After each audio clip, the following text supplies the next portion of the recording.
Hello everyone. So last time हम लोगों ने ज्योमेट्री इन कॉम्प्लेक्स नंबर का पार्ट 1 देख लिया था वीडियो का। पार्ट 1 में क्या देखा था, थोड़ा रिकॉल कर लेते हैं बस खाली। पार्ट 1 में हमने देखा था कि basic formulas, that is distance formula, section formula, इन सबको यूज करके कॉम्प्लेक्स नंबर के साथ उसको हम यूज सॉल्व कैसे करते थे, सिंप्लीफाई कैसे करते थे। नाउ अब उसके नेक्स्ट पार्ट को हम देखेंगे, व्हिच इज जो बाकी बचे हुए फिगर्स है लाइक स्ट्रेट लाइन, सर्कल और the rest of the conic section, उन सबको कॉम्प्लेक्स नंबर में एक्सप्रेस कैसे करते हैं उस पार्ट को सीखते हैं। तो starting with the first part which is equation of straight line.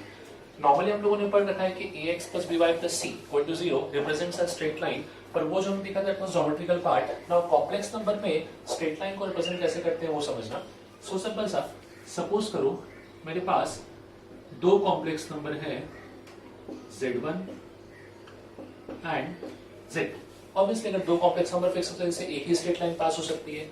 Now मुझे इस स्ट्रेट लाइन का इक्वेशन निकालना है। थोड़ा सा रिकॉल करोगे तो जैसे आपने ज्योमेट्री में डिराइव किया था स्ट्रेट लाइन का equation, that is in basic coordinate geometry, वैसे यहाँ पे डिराइव करेंगे। I'll assume a variable point p जो z रहेगा, और वो p पॉइंट इस लाइन के ऊपर कहीं भी मूव कर सकता है। ऑब्वियसली अगर ये p पॉइंट इस लाइन के ऊपर कहीं भी मूव कर सकता है, सो क्या आई कैन से, हमने लास्ट टाइम एक प्रॉपर्टी देखा था आर्ग्यूमेंट के साथ, that is angle between two lines z2 और z1 इनके बीच में बनने वाला एंगल हमेशा जीरो रहेगा अपने पास, क्योंकि ये दोनों सेम लाइन है। अगर मैं z1 देखूं या फिर z2 देखूं या फिर z1 देखूं, लाइंस अपने को सेम दिखने वाला है हमेशा। तो क्या इसी चीज को I can write argument of z minus z1 should be equal to argument of z2 minus z1। इस प्रॉपर्टी को हमने लास्ट वीडियो में देखा था। नाउ अब इसी को मैं रीअरेंज कर लेता हूं। रीअरेंज करेंगे तो कुछ ऐसा दिखेगा, argument of z minus z1 upon z2 minus z1 equal to 0। हमने एक्चुअली फॉर्मूले को इस फॉर्म में देखा था जहां पर आपको बताया था एंगल थीटा कैसे निकालते हैं। सो z1 आपका रेफरेंस हो गया, z2 minus z1 is this line, z minus z1 is this line. इन दोनों के बीच का angle is given by this value, ठीक है, फाइनल अपॉन इनिशियल। बट क्योंकि दोनों लाइन कोइंसिडेंट हैं तो इनके बीच का एंगल क्या हो जाएगा अपने पास, 0। नाउ इस पार्ट को मैंने डिस्कस किया था, अगर किसी भी कॉम्प्लेक्स नंबर का आर्ग्यूमेंट 0 आता है, what does it mean. So complex number का आर्ग्यूमेंट 0 अपने पास तभी आ सकता है जब वो कॉम्प्लेक्स नंबर का इमेजिनरी पार्ट होगा, दैट मींस वो कॉम्प्लेक्स नंबर प्योरली क्या हो जाए, रियल। हम ये बोलेंगे कि जो कॉम्प्लेक्स नंबर है z minus z1 upon z2 minus z1, ये होना चाहिए अपने पास प्योरली रियल। ऑब्वियसली अगर कोई कॉम्प्लेक्स नंबर प्योरली रियल है तो वो कॉम्प्लेक्स नंबर और उसका कॉन्जुगेट दोनों इक्वल होते हैं अपने पास। तो उसी प्रॉपर्टी को मैं यहां भी लिखूंगा, which is z minus z1 upon z2 minus z1 is equal to इसका ही कॉन्जुगेट z माइनस z1 का conjugate, that is z conjugate minus z1 conjugate upon z2 conjugate minus z1 conjugate. Straight line का एक form of equation तो ये भी है, एक डायरेक्टली फॉर्म ये भी होता है अपने पास, इसी को हम बोलेंगे equation of straight line. No doubt इसको सिंप्लीफाई करके हम लोग और फॉर्म्स भी सॉल्व करेंगे, बट एक ही आपका डायरेक्ट फॉर्म हुआ जहां पे हम लोगों ने क्या किया, डायरेक्टली एंगल को यूज कर लिया एंड देन इस केस को सिंप्लीफाई कर लिया। नाउ इसी के बाद इसको और फर्दर सिंप्लीफाई करके सेकंड फॉर्म में कैसे देख रहे हैं वो समझना। नाउ मैं इतने पार्ट को रब करूंगा and I will be using this equation only. So अब मैं क्या कर रहा हूं, इन दोनों को क्रॉस मल्टीप्लाई करते हैं। जब क्रॉस मल्टीप्लाई किया तो इक्वेशन कैसा दिखेगा, z minus z1 multiplied by z2 conjugate minus z1 conjugate equals to z2 minus z1 multiplied by z conjugate minus z1 conjugate. Now again multiply करके सिंप्लीफाई करते हैं। सो फर्स्ट पार्ट मुझे मिलेगा z into z2 conjugate minus z into z1 conjugate minus z1 into z2 conjugate and plus z1 into z1 conjugate. This becomes modulus of z1 square equals to, right side को solve कर लेते हैं। Right side दिखेगा z2 into z conjugate minus z2 into z1 conjugate minus z1 into z conjugate and plus again it becomes modulus of z1 का square. Observe करेंगे तो ये दोनों पार्ट तो कैंसिल ही हो जाएंगे। नाउ थोड़ा सा इसको प्रॉपरली अरेंज करते हैं, देखना कैसे अरेंज कर रहे हैं हम लोग, या फिर सिंपल सा इसके सारे टर्म्स को इस तरफ ले आते हैं। सो ये इक्वेशन कैसा दिखेगा देखना, z into z2 conjugate minus z into z1 conjugate minus z1 into z2 conjugate. Now ये पार्ट यहां शिफ्ट हुआ तो minus of z2 into z conjugate plus z2 into z1 conjugate and plus z1 into z conjugate. कुछ इस type का दिखेगा अपने को। नाउ इस पूरे पार्ट को ऑब्जर्व करना, यहाँ पे आपको दो टाइप के टर्म्स मिल रहे हैं। पहला टाइप का टर्म वो जिसमें z है, मतलब वेरिएबल है, which is first, second, fourth and sixth, नहीं first, second, fourth and sixth, इसमें z है। एंड अगर ऑब्जर्व करोगे आपके पास थर्ड और फिफ्थ टर्म को तो इनमें z नहीं है, इनमें सिर्फ z1 z2 है। मैं एक काम करता हूं, सिमिलर टाइप के टर्म्स को एक साथ लिखता हूं। So this should be equal to 0। जिस टर्म में सिर्फ z है उनको एक तरफ ले रहा हूं, z is in this term and this term, तो इन दोनों में से z कॉमन लिया, क्या बचेगा z2 conjugate minus z1 conjugate. Similarly जिनमें z कॉन्जुगेट कॉमन है उनमें से कॉमन ले लेते हैं। सो इन दोनों में से z कॉन्जुगेट कॉमन था, so plus z conjugate common लिया, सो यहां बचेगा z1 minus z2 and the next part is constant term. Constant term दिख रहा है मुझे ये दोनों, so plus z2 into z1 conjugate minus z1 conjugate into, I suppose ये z2 कॉन्जुगेट नहीं होगा जब हमने इसको शिफ्ट किया, सो इट वाज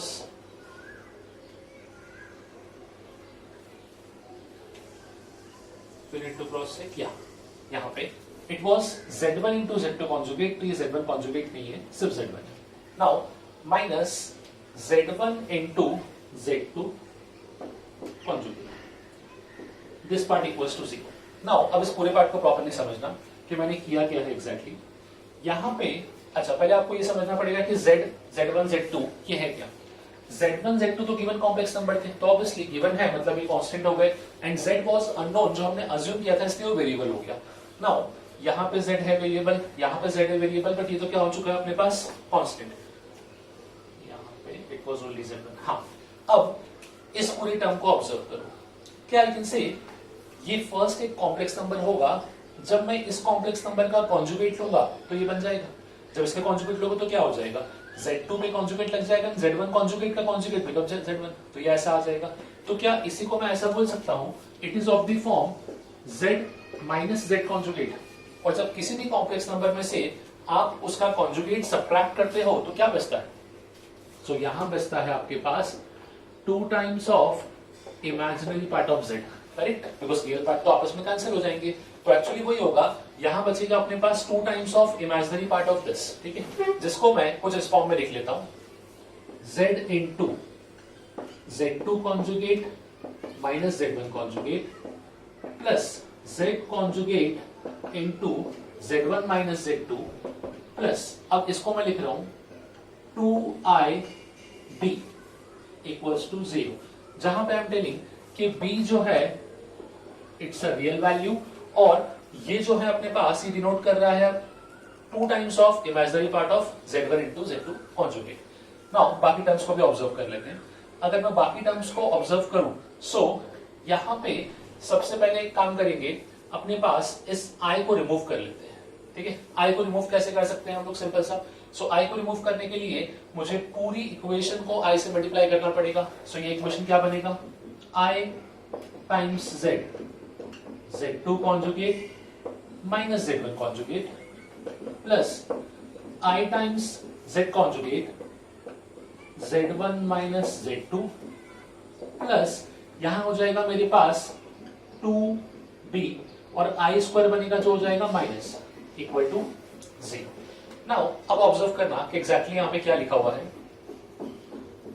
ये जो वैल्यू है z2 माइनस z1 या फिर z1 minus z2, if I assume this value to be a new number, let us say a, obviously complex number ही होगा।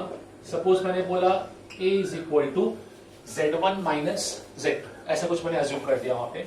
सो अब यहां पे क्या है मेरे पास, ये नेगेटिव दिख रहा है आपको, So, जैसे हम लोगों ने पहले i को मल्टीप्लाई किया, अब मैं पूरी इक्वेशन को माइनस से भी मल्टीप्लाई करता हूँ। जब माइनस से मल्टीप्लाई किया तो इक्वेशन क्या दिख रहा है समझना, यहाँ आ जाएगा minus I Z times z2 conjugate minus z1 conjugate, तो माइनस को अंदर लिख दूंगा, तो ये कुछ ऐसा दिखेगा i times z into z1 conjugate minus z2 conjugate, minus को मैंने अंदर एडजस्ट कर दिया।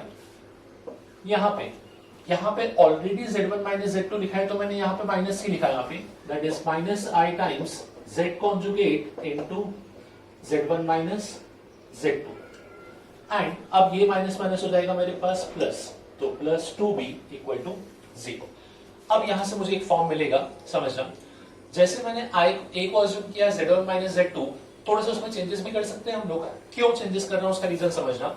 यहाँ पे अगर मैं ऑब्जर्व करूं तो z1 माइनस z2 के साथ अगर i को भी ले लूं तो मुझे अच्छा वैल्यू मिलेगा। तो what I am assuming is, मैं a को सिर्फ z1 माइनस z2 अज्यूम नहीं कर रहा हूं, मैं a को ये पूरी वैल्यू अज्यूम कर रहा हूं। That means I am assuming a equals to minus of i times z1 minus z2। Doesn't matter complex, जो भी कांस्टेंट नंबर है तो डायरेक्टली जो भी होगा आपको फॉर्म मिल जाएगा उसका। अगर मेरे पास a हुआ है माइनस आई टाइम्स z1 माइनस z2, तो मुझे बताओ a का कॉन्जुगेट क्या होगा। जब a का कॉन्जुगेट निकालोगे तो यहाँ पे i का कॉन्जुगेट बन जाएगा, ठीक है। i का कॉन्जुगेट कितना हो जाएगा मेरे पास, तो माइनस i लिखा है तो कॉन्जुगेट बिकम्स प्लस i, और z1 conjugate minus z2 conjugate, क्या ऐसा कुछ दिखेगा अपने को। सो अब पूरी इक्वेशन को प्रॉपर्ली ऑब्जर्व करना कि ये इक्वेशन किस फॉर्म में रिड्यूस हुआ। फाइनली ये जो इक्वेशन है, this equation will reduce to z तो एज इट इज, और z1 conjugate minus z2 conjugate times i। अगर मैं यहां ऑब्जर्व करूं और दोनों तरफ कॉन्जुगेट लूं तो a कॉन्जुगेट हो जाएगा, minus i becomes plus i, z1 conjugate minus z2 conjugate, तो वो तो यही टर्म लिखा है। मतलब फाइनली ये इक्वेशन कुछ ऐसा बना, a conjugate times z। Next is, इस पूरे का तो हम लोगों ने a अज्यूम किया है except this z conjugate, so plus a times z conjugate. और अब ये जो 2b है, ये 2b तो कांस्टेंट नंबर था ना, तो लेट अस से इसको मैंने रिप्लेस कर दिया किसी नंबर c से। So this is nothing but equation of straight line in another form. सो ये एक फॉर्म और है इक्वेशन ऑफ स्ट्रेट लाइन को आइडेंटिफाई करने का। बी केयरफुल, दोनों फॉर्म सेम थे, सिर्फ इसको सिंप्लीफाई किया तो फर्दर यहाँ के रिजॉल्व हुआ, बट आपको मैक्सिमम पार्ट और मैक्सिमम क्वेश्चन जनरली इस फॉर्म में मिलते हैं। आइडेंटिफाई कैसे करना होता है, एक कांस्टेंट कॉम्प्लेक्स नंबर, उसका conjugate multiply by a variable complex number z, plus ये जो कॉम्प्लेक्स नंबर था उसका वैल्यू इनटू इस z जो वेरिएबल है उसका conjugate plus a constant number should be equal to 0। बीच में कहीं भी कोई साइन चेंज वगैरह नहीं होगा, हाँ you can arrange, but finally जो इक्वेशन है वो इस फॉर्म में कन्वर्ट हो जाना चाहिए। तो this is nothing but equation of straight line. जो दोनों फॉर्म्स थे हमने दोनों देख लिए। This form was logically easy. ये फॉर्म जो हमने डिराइव किया है इसमें the important part was conclusion only. इतने पार्ट को ध्यान रखो, इससे you can easily comment on the value. Now next देखते हैं कि इसी स्ट्रेट लाइन को जब हमने सॉल्व किया तो इसका स्लोप और बाकी प्रॉपर्टीज पे कैसे कमेंट करेंगे। ओके, सो अब देखते हैं कि जो स्ट्रेट लाइन हमने डिराइव किया उसका स्लोप कैसे निकालेंगे। नाउ पहले तो मैं equation of the straight line लिख देता हूं, z into a conjugate plus z conjugate times a plus b equal to 0। ऐसा हमने कोई स्ट्रेट लाइन लिखा था। अब इस स्ट्रेट लाइन का मुझे स्लोप निकालना है तो सिंपल सा, सबसे पहले जो अपना वेरिएबल है वो z है, तो मैं एक काम करता हूं, z को I assume x plus i y, ठीक है। नाउ अब ये z को सब्स्टिट्यूट करते हैं तो क्या मिलेगा, x plus i y times a conjugate plus x minus i y times a plus b equal to 0। अब मैं क्या करता हूं, x के टर्म को एक तरफ ले लेता हूं या x के टर्म को एक साथ कर देता हूं, y के टर्म को एक साथ। जब मैं x के टर्म्स को ऑब्जर्व करूंगा तो x का कोएफिशिएंट मुझे मिलेगा a conjugate plus a। Next is i times y का term, so this should be a conjugate minus a plus b equal to 0। क्या ये कुछ ax plus by plus c के फॉर्म का दिख रहा है? हाँ, ये नॉर्मली आपने एक स्ट्रेट लाइन में कन्वर्ट हो गया और ax plus by plus c जो इक्वल टू 0 स्ट्रेट लाइन होती है उसका स्लोप हमको निकालना आता है, that is minus b upon a। तो मैं उसी लॉजिक को यूज कर लूंगा अपने पास, sorry minus a upon b। So slope हम निकालते थे, slope is equals to minus of coefficient of x, that is a conjugate plus a whole upon coefficient of y, that is a conjugate minus a. Now अब इस part को समझते हैं. जब हम बोलेंगे a प्लस a कॉन्जुगेट, तो किसी भी कॉम्प्लेक्स नंबर में उसका कॉन्जुगेट ऐड करते हो, इसका मतलब क्या होता है? तो दोनों का इमेजिनरी पार्ट कैंसिल, ये सिर्फ बचता है 2 times of real part of a, तो ये बचेगा -2 times real part of a whole upon. जब कॉम्प्लेक्स नंबर के कॉन्जुगेट में से उस नंबर को सब्ट्रैक्ट करते हो तो क्या होता है? तो कुछ नहीं, यहां बचता है इमेजिनरी पार्ट, बट ऑब्वियसली ये होता है a माइनस a कॉन्जुगेट, मैंने a कॉन्जुगेट माइनस a लिखा है, तो बेसिकली यहाँ पे आएगा माइनस ऑफ i, ये i तो एज इट इज था, into i times twice imaginary part of a. ये समझा आपको i कैसे आया? बिकॉज सब्ट्रैक्ट हुआ है तो i भी बचेगा, और इमेजिनरी पार्ट a का मतलब होता है सिर्फ रियल नंबर, जो इमेजिनरी पार्ट है वो, नॉट विद i, तो ये कुछ ऐसा टर्म मिलेगा मुझे. अब इसको मैं सिंप्लीफाई करता हूं, तो ये माइनस से माइनस कैंसिल, 2 से 2 cancel, i into i becomes i square.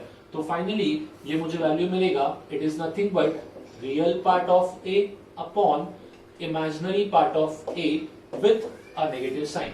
तो यहां हमको मिलता है slope of this line is equal to real part of a upon imaginary part of a with a negative sign. जो a क्या है अपने पास, ये लाइन में जो भी आपके पास कांस्टेंट नंबर था या कांस्टेंट कॉम्प्लेक्स नंबर था, उसके थ्रू अपने को मिलता है हमेशा उस लाइन का स्लोप. ठीक है, तो अभी हम लोगों ने स्लोप देखा.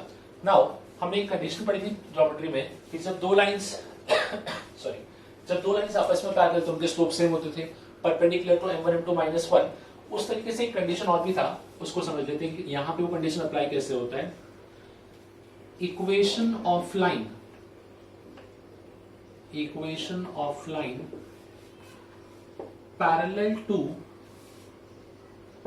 a conjugate times z plus z conjugate times a plus b equal to 0. थोड़ा रिकॉल करोगे तो याद आ जाएगा. कभी भी सोचो कि ax plus by plus c equal to 0 एक लाइन दी है और इसके पैरेलल आपको एक लाइन का इक्वेशन निकालना, तो आप क्या करते थे? ax plus by plus c की जगह पे कोई नया कांस्टेंट k आ जाएगा बस खाली, बिकॉज जब लाइन पैरेलल है तो स्लोप सेम, तो सिर्फ कांस्टेंट बदलेगा. सेम लॉजिक यहां भी एप्लीकेबल है. Equation of line parallel to this line, उसका इक्वेशन दिखेगा आपको a conjugate times z plus z conjugate times a, सिर्फ b की प्लेस पे अपना आ जाएगा लैम्डा. इतना चेंज आएगा और कुछ भी नहीं. उस तरीके से ही परपेंडिकुलर का कॉन्सेप्ट था, पर वहां पे थोड़ा चेंजेस ज्यादा है, समझना. Equation of line perpendicular to, अब अगर मैं लिखता हूं a conjugate times z plus z conjugate times a plus b equal to 0, तो क्या होगा?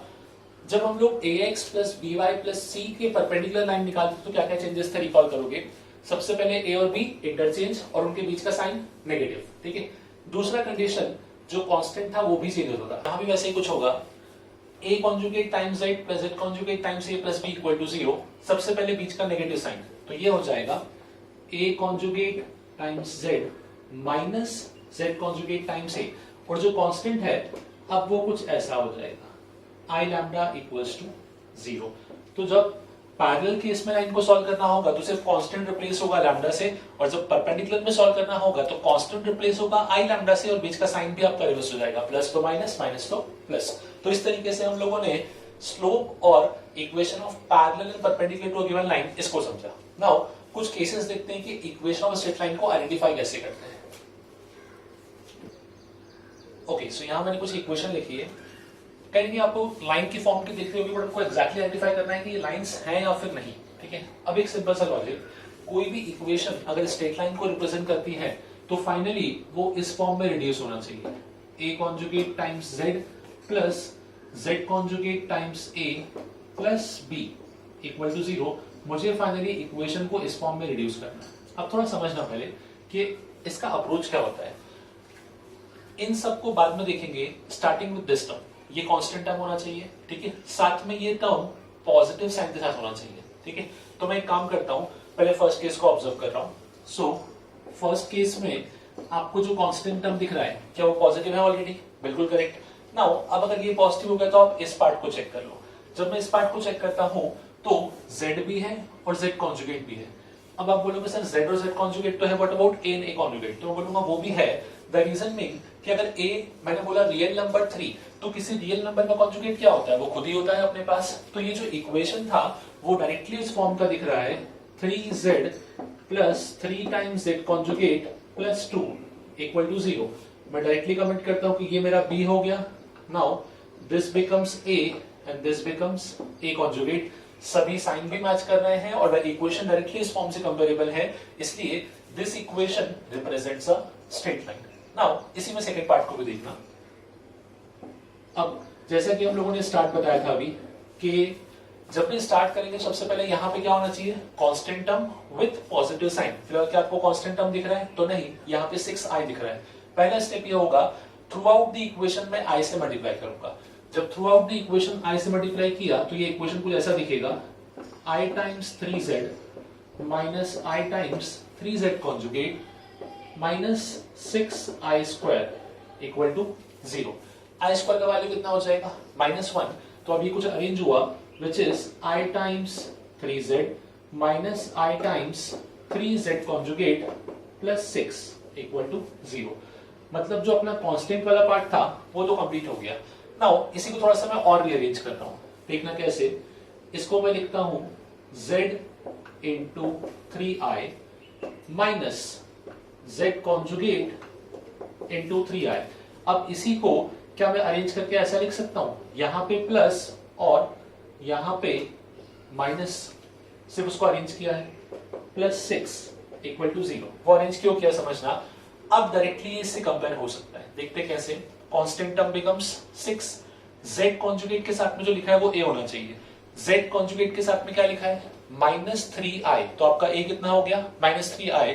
नाउ z के साथ में जो है वो a कॉन्जुगेट हो जाना चाहिए। तो -3i का कॉन्जुगेट क्या होगा? अब ये हो जाएगा +3i, वही लिखा है। सो बेसिकली ये इक्वेशन भी रिड्यूस हो गया, ये हो गया अपना b, ये हो गया a and this term becomes a conjugate. मतलब ये इक्वेशन भी स्ट्रेट लाइन को रिप्रेजेंट कर रहा है।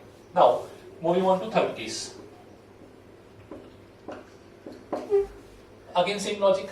सबसे पहले यहाँ पे 6i दिखा तो i से मल्टीप्लाई कर दें। अब ये इक्वेशन क्या हो जाएगा? 3i times z plus 3i times z conjugate minus 6 equal to 0। मैंने सीधा i स्क्वायर को -1 लिख दिया। नाउ अब यहां पहले तो मैं इस माइनस को प्लस बनाऊंगा, तो multiplying throughout by negative sign.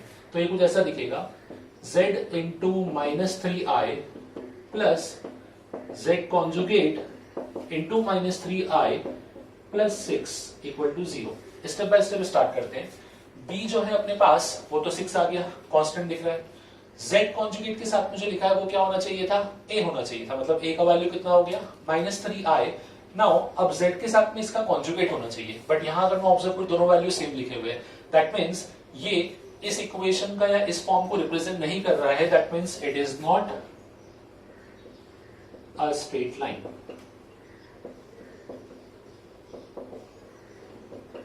So identify करने का सिंपल सा लॉजिक क्या था वो आपको क्लियर हुआ कि पहले कांस्टेंट टर्म से स्टार्ट करो एंड देन जो भी टर्म्स हमने अरेंज की हैं कॉन्जुगेट के फॉर्म में, उसके फॉर्म से उसको चेक करते जाओ बस खाली।